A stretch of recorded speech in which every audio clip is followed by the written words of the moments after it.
समंदर के बॉटम पर इंटरनेट केबल को अगर शार्क काट ले तो उसको ठीक कैसे किया जाता है। सबसे बढ़कर ये पता कैसे चलता है कि हजारों मील के समंदर में केबल कहां से टूटी है।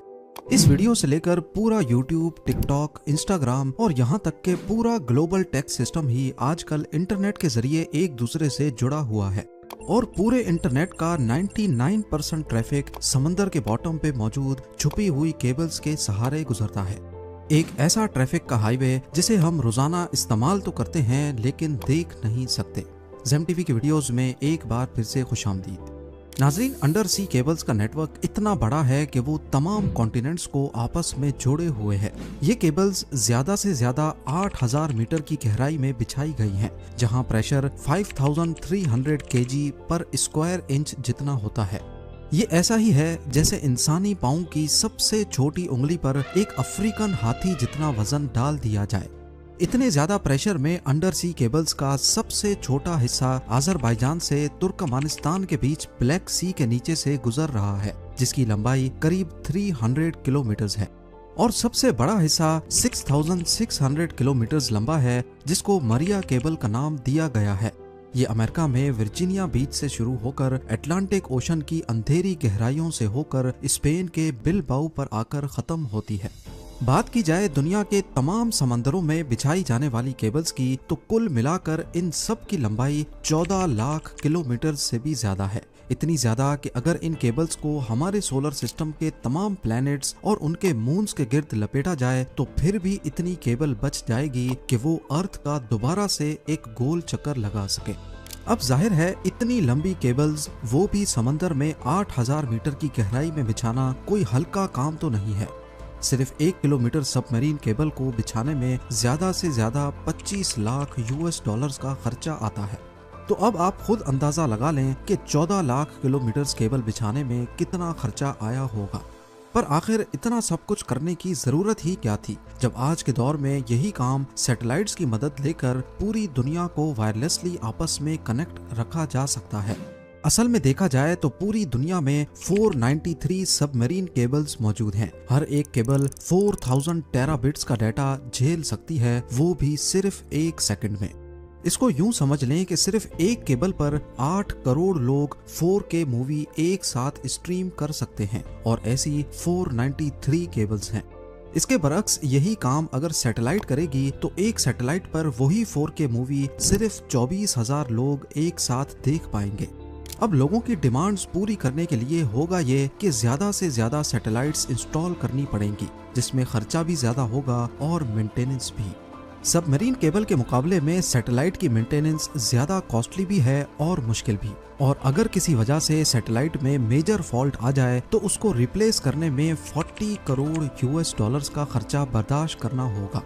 यही वजह है कि लाखों किलोमीटर की केबल समंदर के नीचे बिछाना सैटेलाइट या वायरलेस कनेक्टिविटी से ज्यादा आसान है। इस अंडर सी हाईवे में हर वक्त करोड़ों गीगाबाइट्स का डाटा ट्रेवल कर रहा है। इसका मतलब है कि ये हाईवे भी काफी चौड़ा होगा, यानी ये केबल्स एक आम घरेलू फाइबर ऑप्टिक केबल से ज्यादा मोटी होगी। पर ऐसा नहीं है। देखने में ये येलो और ब्लैक केबल एक होज पाइप जितनी मोटी है, लेकिन असल में इसके बीच से गुजरने वाली फाइबर ऑप्टिक केबल बाल जितनी पतली है। तो अब सवाल उठता है कि इतनी पतली तार के बीच से इतना ज्यादा डाटा कैसे भेजा जाता है। इस बाल जितनी वायर को फाइबर ऑप्टिक का कोर कहा जाता है, जो कि गिलास या फिर प्लास्टिक से बना होता है। इसके बीच से लाइट गुजरती है जो डाटा को छोटे छोटे पैकेट्स में लेकर ट्रेवल करती है। सबसे पहले कंप्यूटर में मौजूद डाटा को इलेक्ट्रिकल सिग्नल से लाइट सिग्नल में एक ट्रांसमीटर की मदद से कन्वर्ट किया जाता है। ट्रांसमीटर ये काम लेजर लाइट या फिर LED के जरिए करता है। ये लाइट सिग्नल पल्स की सूरत में ट्रांसमिट या भेजा जाता है, जिसके सिर्फ 2 ही पार्ट्स होते हैं, वंस और जीरोज। लाइट पल्स 1 को जाहिर करता है और जब कोई पल्स नहीं होता तो वो 0 को जाहिर करता है। इन पल्सेस को एक जगह से दूसरी जगह लेकर जाना कोर का काम होता है, जिसके बीच लाइट ट्रेवल करती है। इस कोर के बाहर एक लेयर होती है जिसको क्लैडिंग कहते हैं, और ये लेयर लाइट को कोर से बाहर निकलने से रोकती है। अगर लाइट कोर से बाहर निकलने की कोशिश भी करेगी तो क्लैडिंग उसको वापस कोर के अंदर ही बाउंस बैक करवाता है। इस प्रोसेस को टोटल इंटरनल रिफ्लेक्शन कहा जाता है। अब ज्यादा फासले पर ये लाइट सिग्नल वीक हो जाता है, जिसके लिए हर 100 किलोमीटर के बाद एक रिपीटर लगाया जाता है जो लाइट सिग्नल को बूस्ट कर देता है। इसी पार्ट को पूरा करने के लिए कोर और क्लैडिंग के ऊपर कॉपर की एक लेयर चढ़ाई जाती है, जिसमें 10,000 वोल्ट्स का डीसी करंट भेजा जाता है। क्योंकि ओशन के बीच कोई पावर सोर्स तो होता नहीं, इसीलिए इन एम्पलीफायर्स को पावर देने के लिए कॉपर लेयर से गुजरने वाला करंट काम में लाया जाता है। फाइबर ऑप्टिक केबल एक से ज्यादा सिग्नल्स भी एक साथ ट्रांसमिट करने की सलाहियत रखती हैं। इस टेक्निक को वेवलेंथ डिवीजन मल्टीप्लेक्सिंग यानी WDM कहा जाता है। मुख्तलिफ कलर्स की लाइट को एक साथ फाइबर ऑप्टिक से गुजारा जाता है और हर एक कलर की लाइट में अलग अलग डाटा पैकेट्स होते हैं। जैसा कि आप जानते हैं कि speed of light 1079 million kilometres per hour होती है, यानी ये डाटा एक जगह से दूसरी जगह स्पीड ऑफ लाइट से पलक झपकते ही पहुंच जाता है। हजारों किलोमीटर दूर पहुंचने पर यह डाटा फोटो डायोड या फोटो डिटेक्टर की मदद से दोबारा इलेक्ट्रिकल सिग्नल में कन्वर्ट होता है और फिर कंप्यूटर या मोबाइल डिवाइस उसे दोबारा रिकंस्ट्रक्ट करके ग्राफिक्स या फिर किसी भी फॉर्म में ले आती है। कोर, क्लैडिंग और कॉपर लेयर के अलावा सबमरीन केबल के मोटे होने की वजह इसके ऊपर मौजूद 7 और लेयर्स भी हैं, जिनका काम केबल को पानी के एक्सट्रीम प्रेशर से बचाना होता है।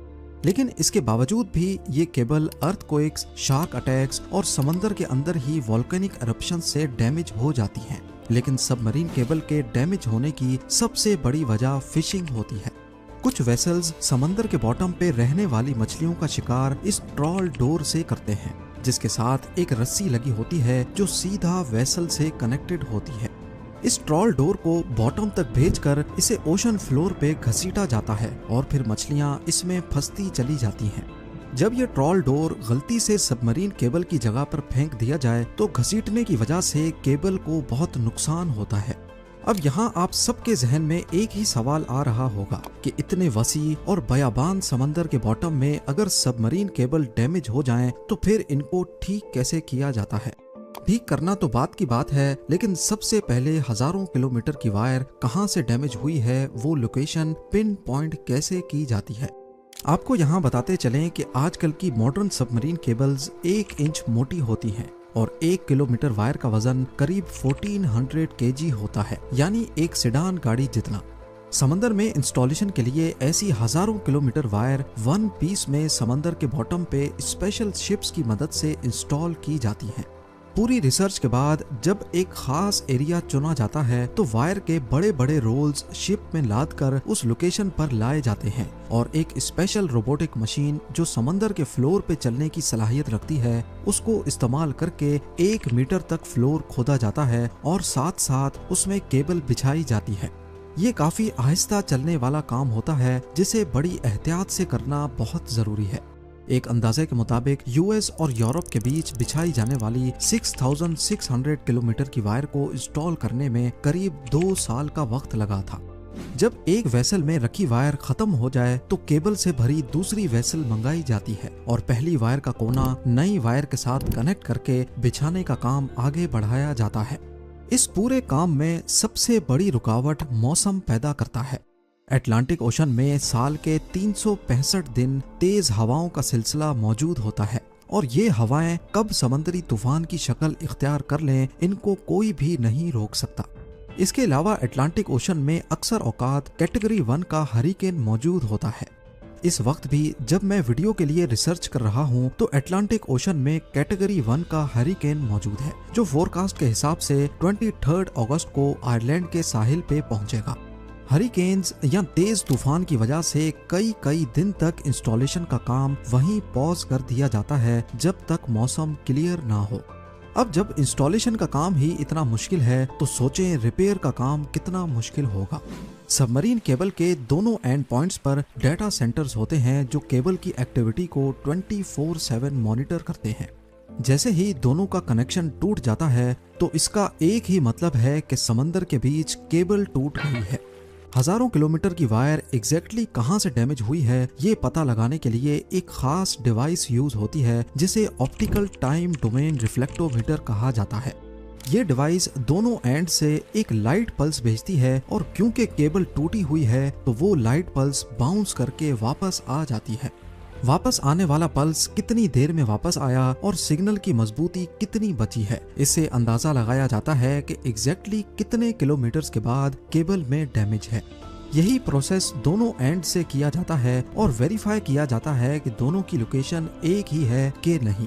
अब दोनों एंड से डीसी सप्लाई यानी केबल में छोड़ा गया करंट बंद किया जाता है और उस लोकेशन पर आरओवीज को समंदर के बॉटम पर भेजा जाता है। आरओवीज की मदद से पहले फिजिकली केबल का मुआयना किया जाता है और फिर केबल को बाहर निकालकर ऊपर मौजूद वेसल तक लाया जाता है। केबल का वो हिस्सा जो डैमेज हो गया हो वो काट कर उसमें दूसरा पीस लगाया जाता है।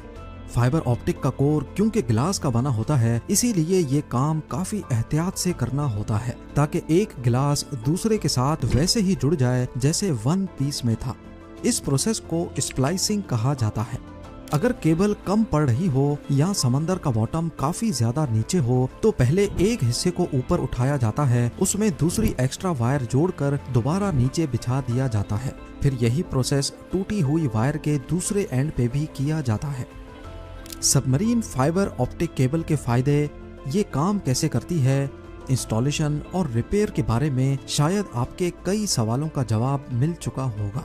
उम्मीद है जेम टीवी की ये वीडियो भी आप लोग भरपूर लाइक और शेयर करेंगे। आप लोगों के प्यार भरे कमेंट्स का बेहद शुक्रिया। मिलते हैं अगली शानदार वीडियो में।